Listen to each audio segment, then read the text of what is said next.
Russell Wilson. What's good, YouTube, man? It's your boy, Jay Willie Silly, man, aka Mr. Take It Easy. Before you end up like Beezy, make sure y'all follow my Twitch, subscribe to my second channel. Everything you know about your boy Jay is in the description down below. You know what I'm saying? But look, man, I'm gonna keep it real. When it comes to Russell Wilson, and Russell Wilson, when I mean he was built like a sack of laundry, you know what I mean? Most terrible QB I've ever seen, But one thing about me is I keep it football.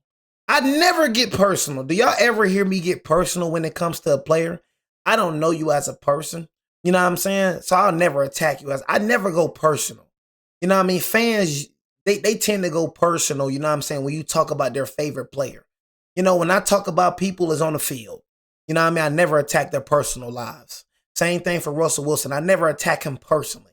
You know what I mean? But if you're a terrible football player, I will bring that up. You know what I'm saying? So that's how fanboys be. You know what I mean? You talk about their favorite player, then they try to get personal with you, a bunch of sweet boys. You know what I mean? But when it comes to Russell Wilson, man, terrible football player. Legion of Boom, Seahawks Russell Wilson was nice. Do you make it into the Hall of Fame for Sholioli? But man, terrible. You know what I'm saying? The first 3 games, really, that right there was the end. You know what I mean? Your best game with the Dallas Cowgirls, you went crazy. I mean, berserk with that game, bro. You still cost us the game. It was just terrible. You know what I'm saying? And honestly, you would not be on this team next year. You are a free agent. We only signed you to a 1-year deal. So you would not be on this team next year, but I just don't see nobody pick you up. You know what I'm saying? Honestly, I just feel like you need to retire. You're a backup at best, and it was just very disappointing and very sad how you played, man. But one thing about Jay, I am a leader and not a follower.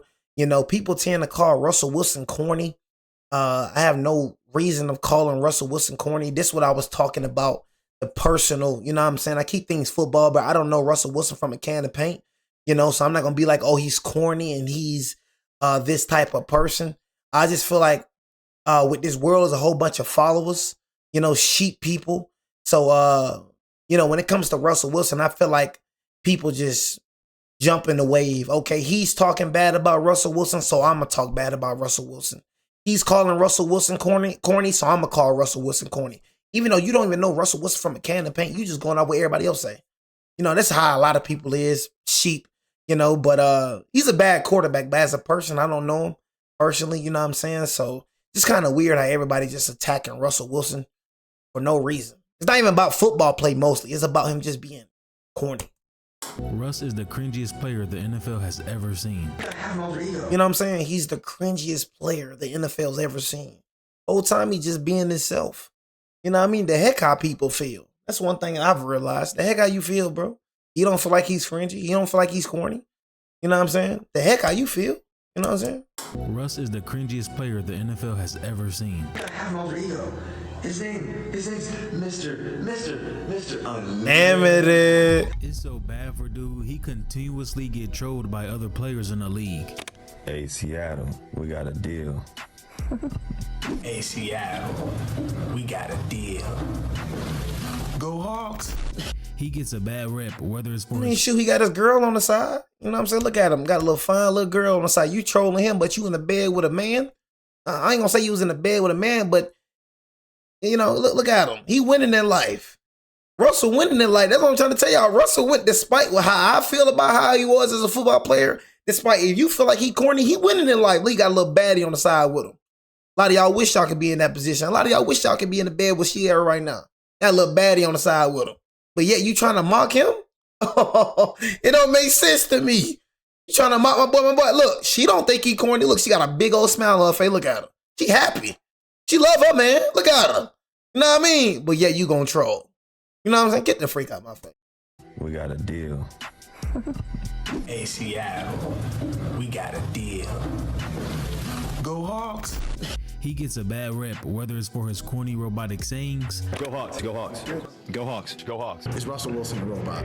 to his on-field issues, nowadays missing wide-open receivers, holding the ball for too long, taking bad sacks, which causes fights between his O-line on the sideline. Russ don't even want to build a relationship with his teammates. Russ just said he called you.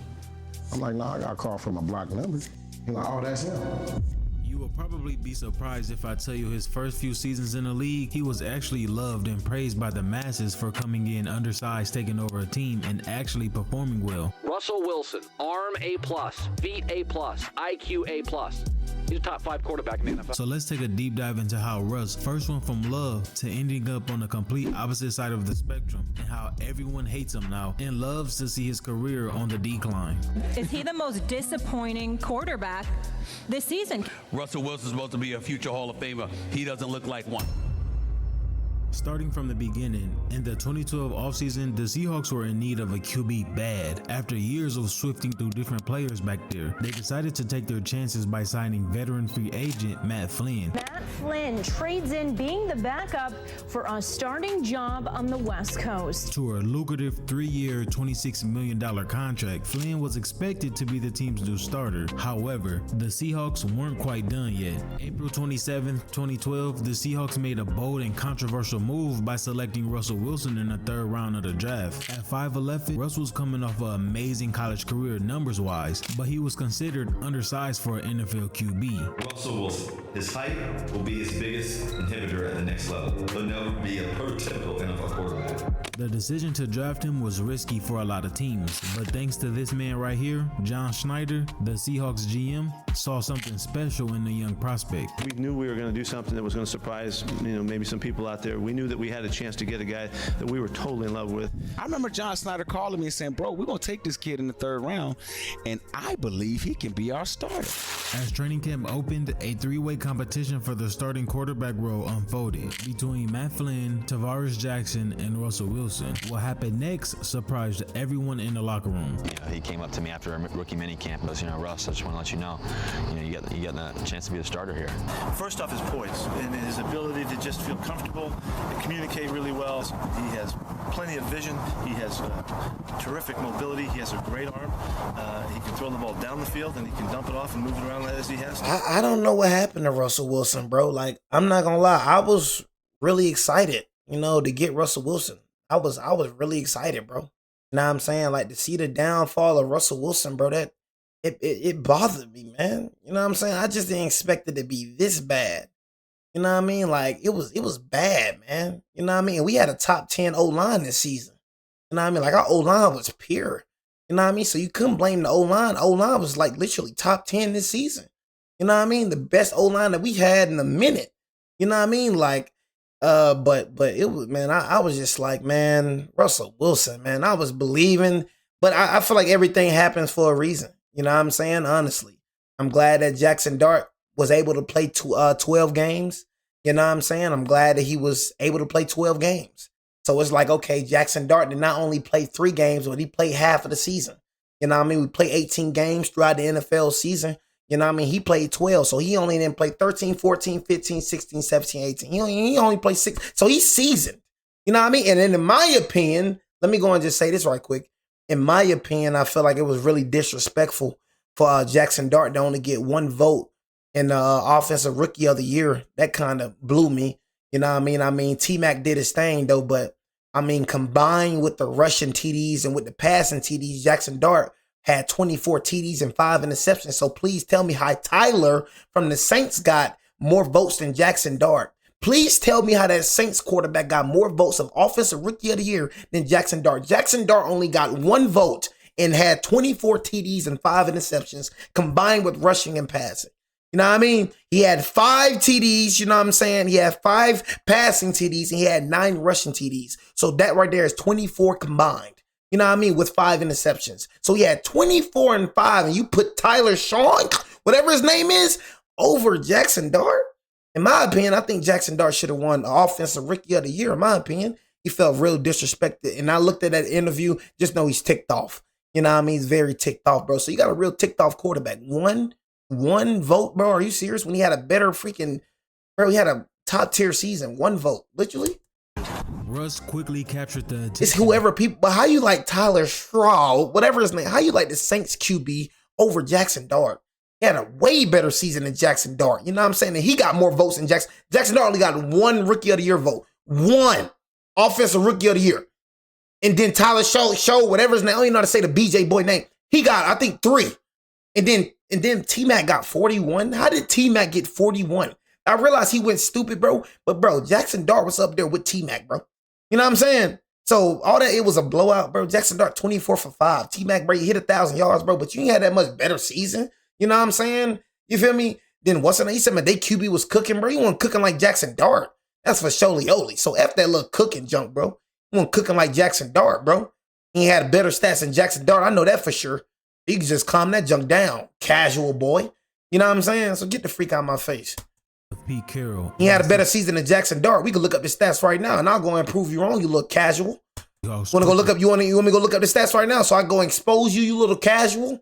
Let's shut your dang mouth. Staff, his preparation, work ethic, and on-field performances. You want cooking like Jackson Dart? I tell you that right now. As the season progressed, it became clear he was not all right with sitting on the bench to learn. The rookies freaking Tyler Straw over Jackson Dart. Get the freak out of my face. Who had expected to lead the team found himself in an actual competition with a 3rd-round pick. The veteran's path to starting, once thought to be clear, was now obstructed by Russell's preseason performances. Through the first 3 preseason games, Russ threw for 35 of 52 for 464 yards and 5 TDs. Before the final preseason game had been played, Pete Carroll had seen enough. On August 26, 2012, he made a bold decision to name Russell the Seahawks starting quarterback of week 1 of the regular season. It was a move that sent shockwaves through the NFL, Seahawks fan base, and the Seahawks players. I've told hundreds of people since draft day to where we are, he will be the starter in Seattle, hands down. The most dynamic quarterback in the Seahawks camp. He plays fast, the offense looks fast,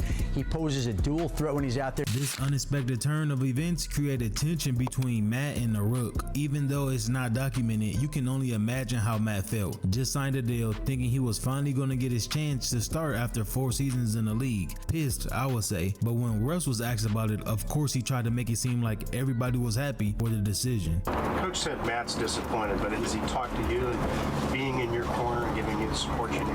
Well, Matt and I are always really close. You know, it's one of those things where, you know, we're both very, very high competitors and we want the best for this football team. And so we're just trying to put the best foot forward and just continue to grow and continue to work together. And I mean, at the end of the day, it's F Matt. At the end of the day, I'm one of them people, bro, not trying to make you feel happy. I'm competing against you. Yeah, you're my teammate, but I'm trying to start.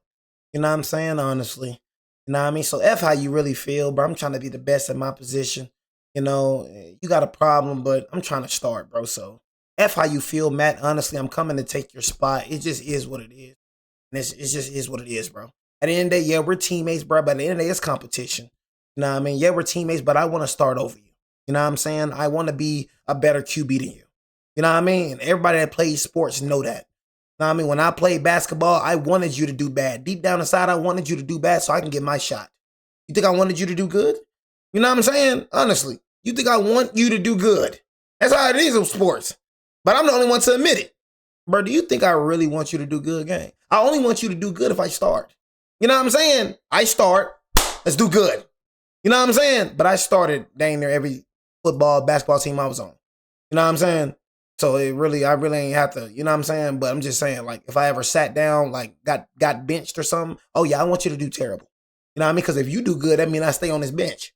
You know what I'm saying? And I don't want to stay on. It's me before you when we on that court. It's me before you when we on that field. Come up here. You know what I'm saying? Shut up. Right, Kareem. That's the great part about it all.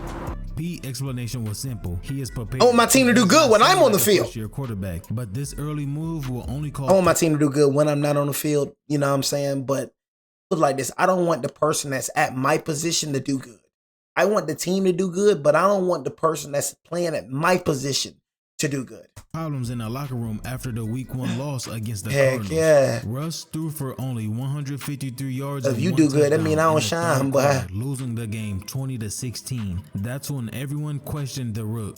Every guy, especially defensively, because we had a championship defense already, was like, why in the hell are we playing this rookie? Just like every new player to a team or move to the next playing level, they're going to get looked at crazy every time they don't perform well, because there is always someone else who has experience that can get the job done. But his rookie season didn't end too bad. He tied Peyton Manning's then record for the most passing touchdowns by a rookie and led the Seahawks to an 11-5 record and a playoff berth. His ability to extend plays with his legs and poise under pressure made him an instant fan favorite and the rising star in the NFL. Despite losing the job, Flynn remained with the team as the backup for the 2012 season. The Seahawks kept him on the roster due to the financial investment that they made on him. The competition and its outcome demonstrated Pete Carroll's commitment to his always compete philosophy, showing that contract size and veteran status would not guarantee a starting position. But while Russ's on-field success was undeniable, it was his off-field relationships with teammates that were more complex. Early in his career, he was often seen as overly ambitious, and some perceiving him as more focused on his personal brand than on team dynamics. But let him tell it, it was just his alter ego, Mr. Unlimited. Mr. Unlimited. The pinnacle of his early career came in February 2014 when he led the Seahawks to a dominant victory in Super Bowl 48. The 43-8 blowout against the Denver Broncos was a statement moment for the sophomore quarterback and the Seahawks defense. The Seahawks just won their first Super Bowl in franchise history. It shouldn't be nothing but good vibes, right? However, even in the moment of celebration, controversy lurked. Some within the organization felt Russ received undue credit for the team's success. The Legion of Boom defense and Marshawn Lynch beast mode running style were seen by many as true catalysts of the Seahawks' dominance. Well, I'm not going to lie to you. I wouldn't have a problem at all if the MVP vote had gone to the entire Seattle Seahawks defense. Marshawn and Richard Sherman had been vocal about their criticism, suggesting that Wilson was protected by the organization and did not always mesh well with the team's culture, which made sense because if you think about it, even though Russ is a black man, he is not from the same background as these dudes a part of Legion of Boom or his running back, who are all from the inner cities. I mean, that's what I always try to say, you know what I'm saying? I say it all the time, you know what I'm saying? And it's just because of I don't know, jealousy. You know what I'm saying? That people that's from the poor don't get along with you know, a lot of black people that's from the poor don't get along with people or black people that got money. You know what I'm saying? It is what it is, you know, and I feel like it's jealousy, if anything. You know, that's just me, honestly. It seems like Russ just don't really try to fit in with y'all. You know what I'm saying? Russ not really Russ. It seems like Russ just being himself, and he gets hated for it. Honestly, you know what I'm saying? So, you know, but that's one thing I realized. Even when it comes to white, it comes to anything. Poor people, bro. People that's not having it all, bro. You know what I'm saying? And people that have it all just tend to not just get along for some reason. You know what I'm saying? And it's just really be hatred and jealousy. You know what I'm saying? Honestly, but. I mean, hey, Russ probably was just being himself. F your background, though. You know what I'm saying? Nobody cares about your background. You know what I mean? He probably was just not trying to fit in. You know, people tend to not like people that doesn't try to fit in with their circle. You know what I mean? But I'm pretty sure Russ was just being himself. You know what I'm saying? Russ was just trying to be himself. You know what I mean? And people hate that, bro. You know what I'm saying? I ain't gonna lie. You be yourself. You know what I'm saying? People hate that.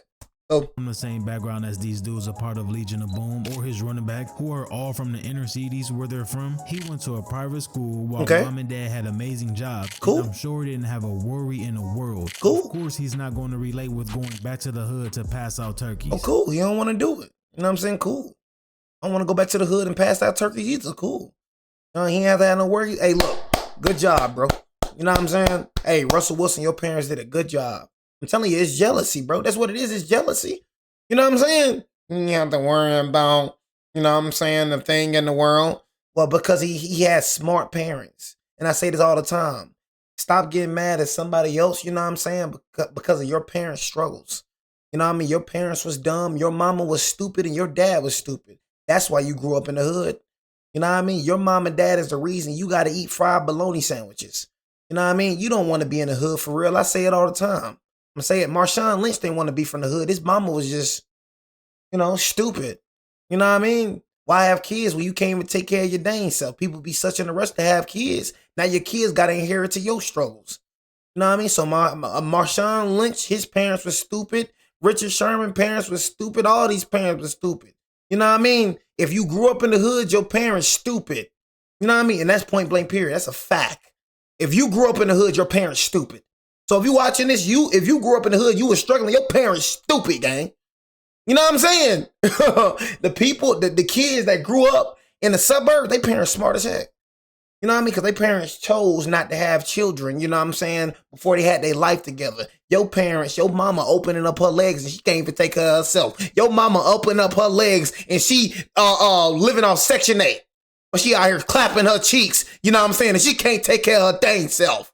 You know what I mean? And brought you two in the world. So now she was frying bologna sandwiches. Now you got to fry bologna sandwiches. Give all turkeys back in the hood. I'm with you. Oh my God. I'm sorry, y'all. I cannot stand when hood people be thinking they real because they from the hood. That junk is cringy, bro. I be trying to just give people the reality, bro. Like, bro, you from the hood because of your parents' mistake. You ever heard of generational destruction, bro? Generational trauma, bro. That's what you a part. You're a part of generational trauma, and nobody in your family could overcome it. So your great-great-granddaddy was struggling, your granddad was struggling, your mama was struggling, now you struggling. And guess what your dumb self gonna do? You gonna pass it on to your kids, and they gonna be struggling too. You in a generational trauma. I just can't stand that jump, bro. These folks be from the hood, be thinking they realer than somebody that's from the suburbs. You ain't realer than somebody that's from the suburbs, bro. They parents are just smarter than your parents. That's the reality of that jump. You will? I appreciate it though, big dog. Meaning while football was F the hood. of his teammates' only way out, Russ had options even at the pro level in other sports. Cool, so bro. there wasn't going to be a big relatability factor between Russ and his teammates. But the straw that broke the camel's back came during the following season after the Super Bowl win, the 2014 minicamp. This was the point that everyone got confirmation that Russ was the only one on the team getting special treatment. During a heated practice, Sherman, who was known for speaking his mind, well, I'm the best corner in the game, picked off Russ, but that wasn't enough. Sherm wanted to get inside Russ's head to remind the young Pro Bowler that despite the Super Bowl fame and endorsements that many on the defense felt they deserved, Sherman still owned his ass. According to witnesses, Sherman threw the ball back at Russ and yelled, "You fucking suck." Another fight broke out. Sherman was cussing and yelling. Ain't you jealous? Russ seemed stunned. Pete Carroll, the energetic head coach, found himself in the middle. On one side was Russell, his star quarterback, the key to the team's offense success. On the other side was the entire sound like defense, Richard jealous. who felt that Carroll's protective stance towards Wilson undermined what the team stood for, which was accountability. It sound like they was jealous. That's how I feel. It sounded like people were jealous of Russell, bro. Accountable was something big for us. Pete wasn't holding them accountable. Sherm, you know what I mean, spoke up. A couple of D linemen spoke up. Pete then stopped practice and called a kumbaya meeting. Near the kumbaya, and Pete tell him like, hey, you know, nobody go and talk to Russell. If anybody got something to say to Russell, come talk to me, come talk to, you know, the quarterback, but nobody go and talk to him. And that was when that shit, I mean, where that started. You know, you kind of putting him, you know what I mean, on the pedestal, and it's like, he don't have to be held accountable to the same shit that we do. I get that. I get that. ESPN noted that Richard Sherman held resentment towards Russ for being the favorite son, and Carroll showed favoritism towards him in the locker room. That special treatment extended beyond the practice field. Russell's polished public persona and focused on his personal brand began to rub his teammates the wrong way. They saw a disconnect between the Russell Wilson presented to the media and the one that they knew in the locker room. Like bro was faking who he was, and they didn't know which side of him was real or not. Everyone thinks he's fake, and I don't think people like fake. The relationship between Russ and his teammates was... I don't think people like fake. Man, all people is in today's world is fake. Just fake, fake, fake. You know what I'm saying? Talking about people don't like fake. It be the fakest mother effers that think they so real. Talking about something freaking real. Be the fakest mother effers that think they real. Think they ain't got nothing. Ain't nothing wrong with them. You know what I mean? Be faking weird than a mother effer. Was further strained by what many saw as lack of genuine connection. Marshawn, who was known for his funny, energetic energy, tried to build a relationship with his QB1, but Russ seemed uninterested and didn't want no parts. Y'all ain't like go to a party. Y'all didn't get together. Y'all ain't doing it. Y'all didn't kick it like that. RB1 and his QB1, they didn't have a relationship outside their white lines, which in some places that may work well, but football is a brotherhood on and off the field. It is the relationship. Bro, no, it's not, bro. And you did not play, bro. Bro, I got some teammates, bro, I did not talk to, bro. I'm gonna keep it real. Nah, man, that jump was not true, bro. Yeah, people, I'm pretty sure Russell Wilson, he had some people that he kicked it with, bro, on the field, bro, but he ain't got to kick it with you outside them lines, bro. He probably got his real friends, bro, outside of football. You know what I'm saying? That junk ain't true, bro. When I play football, bro, I ain't hang out with a lot of people on the team, bro. That junk not true, bro. A lot of people on the team I ain't kick it with. You know what I'm saying? Just keeping it real with you, bro. Off the field, that translate to the work that you put on the field to get you hyped up to go to war each week with your brother. But when Russ went home for the day, he literally left work at work. But that incident from that 2014 minicamp practice only grew worse just months later, with 26 seconds left in their Super Bowl later that year, with a chance to be back-to-back champs on the line. That's crazy. Second and goal. Read option. Beast mode!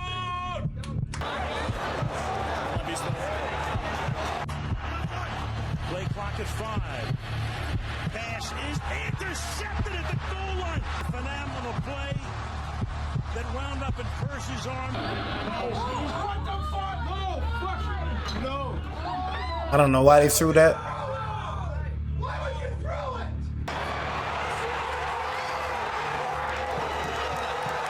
Russell teammates, especially those on defense, hated that man and Pete Carroll after the loss, except for Beast Mode, who said he went straight up to his head coach and laughed in dude's face. I hit his ass with the biggest. You laughed in his face? What the? The interception was seen as a turning point that intensified the already tension within the team. Many wondered why Wilson just didn't hand off the ball to Beast Mode up the middle, but it's important to know that the decision was made by the coaching staff, and Pete Carroll defended the call, explaining that it was based on the Patriots' defensive formation and the desire to maximize scoring opportunities in the red zone. As soon as we got there, I said, one of these plays, we're going to have to throw it to get all 4 plays, because I'm always in, make sure that we have a chance to get all 4 shots. It was rock solid on the philosophy of it. It just was the worst play that could ever happen. So Russ, as the quarterback, was executing the play called by his coaches, but honestly, why not just change the play to something so much safer? Analysts and fans hated the play call. That was the worst play call in Super Bowl history. And to this day, Marshawn gets the same question. Why you didn't get the ball on the oh man, that nigga Pete Carroll and all that Bevel when them niggas was tripping like till this day. And the relationship between the Seahawks quarterback and their head coach faced its most severe test with the aftermath of the Super Bowl loss that reported deepened the divide within the team. Some players believe that the play call was designed to give Russ a chance at the Super Bowl MVP, further fueling the perception of favoritism because they knew if Marshawn would have scored it, it was going to him. The favoritism issue became a significant problem with the team. Did he get special treatment in that building? This was unfortunately another thing that divided us. There would be games to where Russ wouldn't perform as well. And you know, Coach Carroll gets up there every Monday, talks about stuff. Some games he would destroy the defense. Like, you guys got to play better. We need more turnovers. And we'll look on the other side like, but Coach, like, he threw like 3 interceptions. Like, what do you want from us? And you will see like the accountability wasn't even. Pete Carroll publicly denied. Yeah, so that's a head coaching problem. You know what I'm saying? You definitely got to hold your players accountable. Everybody accountable, you know what I mean? So that right there could make, side, but I just feel like they ain't got nothing to do with Russell Wilson though. You know what I mean? I feel like people be having, you know what I mean? People be having the wrong energy towards the wrong person. Like, dang, Russell Wilson, he just going out there just playing. So if you should be mad at anybody, it should be Pete Carroll, bro. You know what I mean? Russell Wilson cannot help that Pete Carroll showing him favoritism. I'm pretty sure Russell Wilson knows within that he needs to play better. You know what I mean? But shoot, man, you acting like Russell Wilson is controlling Pete Carroll or something. You know what I'm saying? That man choosing not to play, you feel me?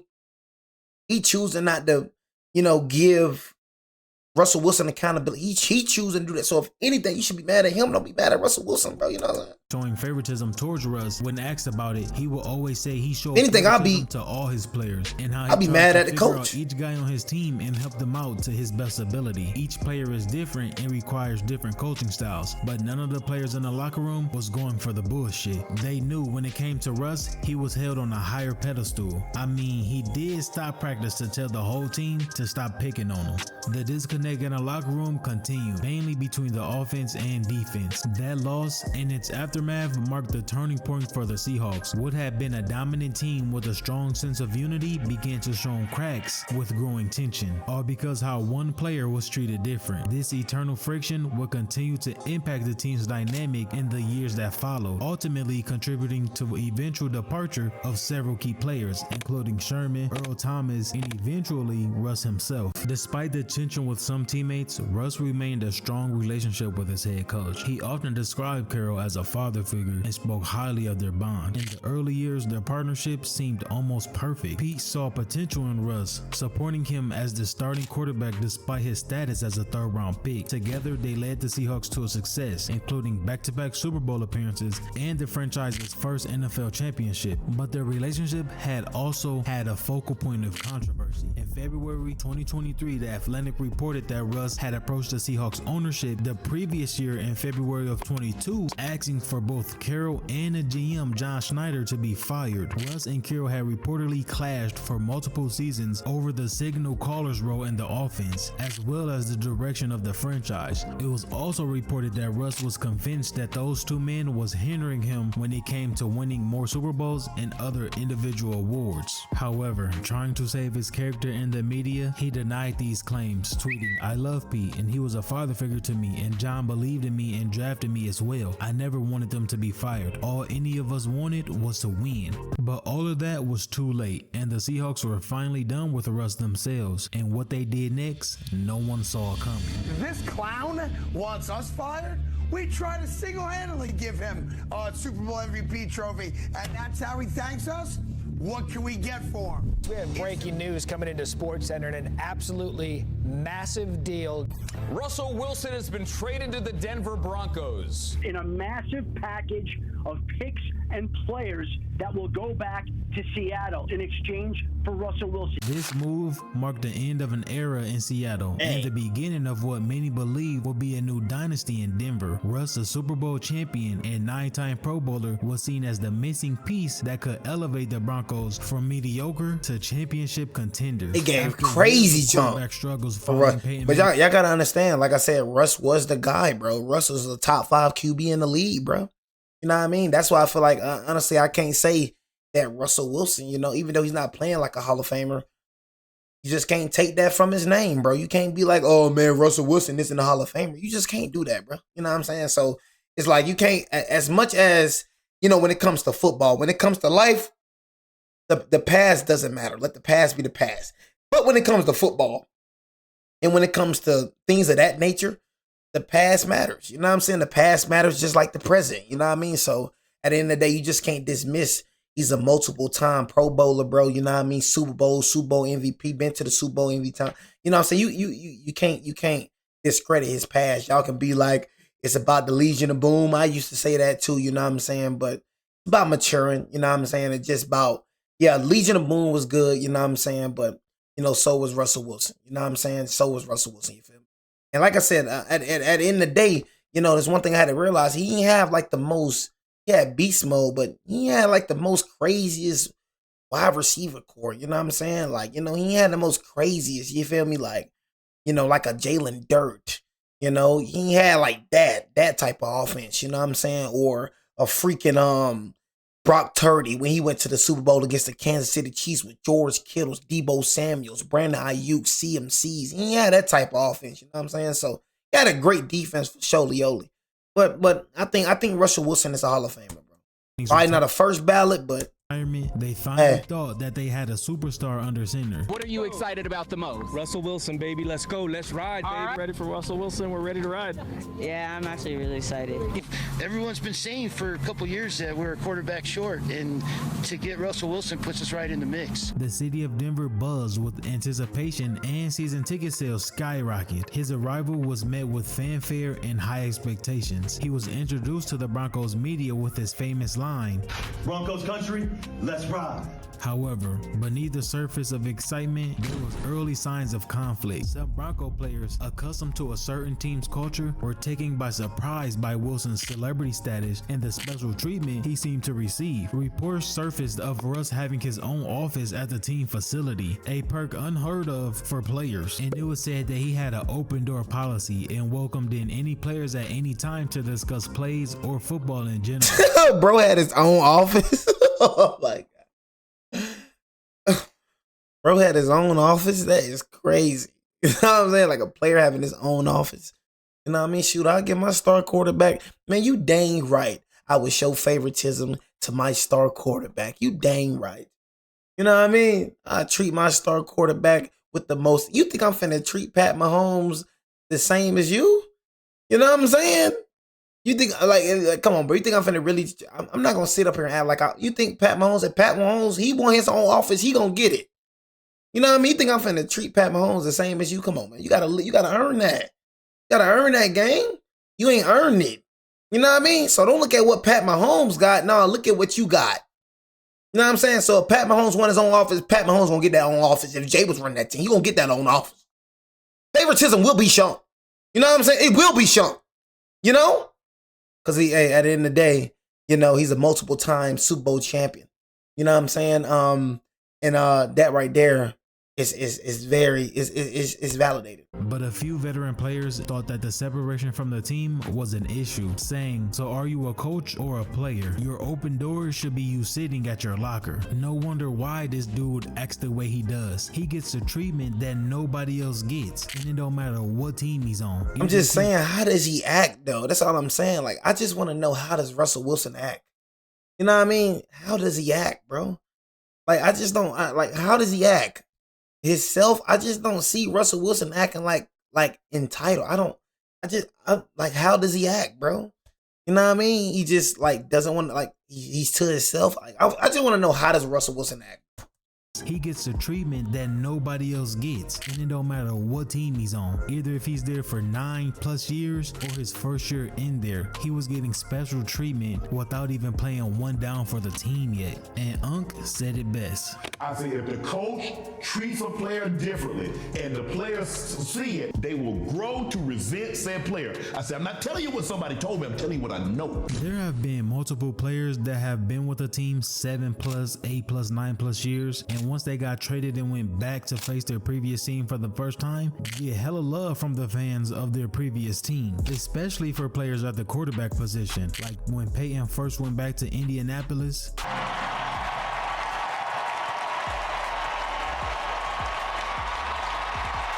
Or when T. Brady went back to Gillette Stadium, it was the same thing.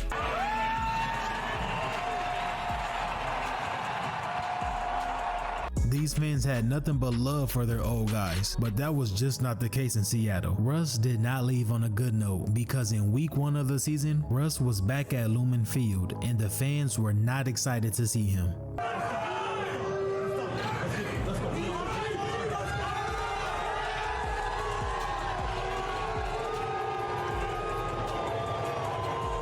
But I can tell you after the game what they were, though, excited for the dub over their old QB in a 17-16 victory. And as the 2022 season unfolded, the dream of him leading the Broncos to glory quickly turned into a nightmare. Russell's performance was a far cry from his Seattle days. He struggled to adapt to the new head coach, Nathaniel Hackett offense, often looking lost and indecisive on the field. The Broncos offense, expected to be explosive, stalled game after game. His stats plummeted. His completion percentage, this when Russell Wilson started becoming BJ right here. Passer ratings all hit career lows, and the team's record reflected this poor performance as they finished the year 4-11, far below the playoffs expectations set at the start of the season. I think we're gonna go for 11 wins and a playoff for sure. One of the most telling incidents that his teammates weren't rocking with him that season occurred during the game against the Carolina Panthers, as the Broncos offense continued to suck each drive. The cameras caught defensive linemen lineman Mike Purcell yelling at Russ. The image of a defensive player confronting his own quarterback spoke volumes about where the team stood with their quarterback. And after losing the game, of course Russ tried to make it seem like it was just some friendly motivation. He was pissed off. He just said, we gotta effing go, you know. And I agree, you know. So me and him on the same page. We, you know, there's no animosity there at all. We're on the same page. We got to win. So yeah, no, there's nothing there at all. I mean, me and him, there was no nothing there. Behind the scenes, the situation was worse and was just like his time in Seattle. Reports began to surface the growing friction between him and his teammates, and his perceived standoffish vibe and focus on his personal brand over team success just didn't sit well with his teammates. A few veteran defensive players in particular were said to be frustrated with Wilson's poor play and the team struggles. The coaching staff, led by the inexperienced Nathan, seemed ill-equipped to handle the situation. There were whispers of disagreements between Russ and Hackett over offensive strategies and play calling. The lack of chemistry between coach and quarterback was painfully evident on the field. As the season wore on, the initial excitement of the Broncos fans turned into disappointment and then to anger. With boos raining down, Denver is not. And we was just like that when it came to the Giants. Oh my God. We were just like this when it came to the Giants, bro. I'm not gonna lie. But we was booing the freak out of freaking Russell Wilson, boy. You know what I'm saying? Boy was getting booed. That boy sucked. You know, that's one thing I'm never gonna act like. I'm never gonna act like you was not BJ. You know what I mean? I'm just never gonna, bro. So this is when he started becoming BJ right here. Now, I mean, this is when he started becoming, I'm like, golly, that boy sucked. When I mean, y'all, he was awful. When I mean, he put the B to the J and the J to the B. That boy put that B to that J and that J to that freaking B. You know what I'm saying?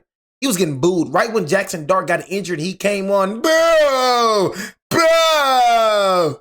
I remember watching it like yesterday. Like, I remember looking at him and just anger filled when I seen him walking that anger filled. Because I knew he was going to be BJ. And guess what he was? BJ. I'm talking about anger field up. I got so much. I got angry when I saw him walk on that field. Situation. A 5'10" He should be looking nonchalant. Again, the crowd after that 51-yarder.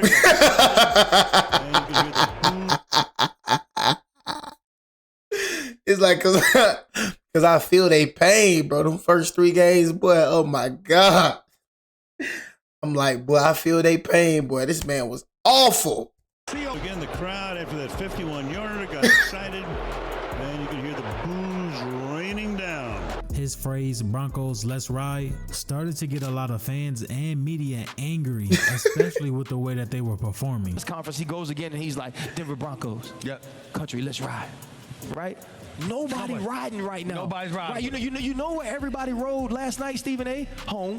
The massive contract he had signed, a 5-year, $245 million deal, started to seem like a bad investment for the franchise. The fallout from that shitty season was severe. Hackett was fired before the year was even over, lasting only 15 games as head coach. The Broncos ownership, which had just changed hands just months earlier in a record-setting $4.6 billion sale, was faced with a crisis. They had invested heavily in Russ, both in terms of draft capital and financial resources, and now faced the prospect of a long, expensive rebuild. The 2023 season began with hopes of things turning around under new head coach Sean Payton. Russ, coming off one of his worst years yet, showed signs of improvement. His completion percentage increased, and he led the Broncos to several game-winning drives. By mid-season, the Broncos were on a 5-game winning streak. He had already surpassed his previous season touchdown total and was playing way better. It was short-lived though. Despite the mid-season success, the Broncos' playoff hopes began to fade as they stumbled in crucial games. By the end of the season, the team decided to bench Russ for the final 2 games. The decision highlighted the ongoing uncertainty about his future with the team, and the reports of the undivided locker room continued into the 2023 season. While some players appreciated his efforts and leadership, others remained skeptical. This divide was a constant problem affecting the team's bond. The NFL Network reported that Wilson had lost some of the players around the team and lost some players in that locker room, and this seemed to stem from from his privileged treatment, his struggles on the field, and his public persona. Some players just found it hard to rock with dude because of his carefully crafted image and his endless optimism as the team continued to fail.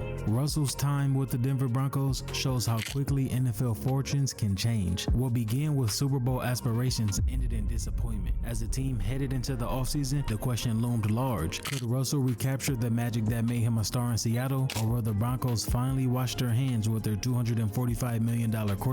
His time will be remembered not for the limited amount of victories on the field, but for the battles fought on the sideline and in the locker room. Oh, man, you know what I'm saying? I was finna say that too, y'all. Jared Duty. You know what I mean? I was finna definitely speak about Jared Duty. You know what I mean? One thing about Jared Duty, you know what I mean, is Jared Duty talks a lot, but Jared Duty doesn't do anything. You know what I mean? So, yeah, man, I wish you would have talked about the Giants. You know, it's football, man. His career's over with, okay? His career is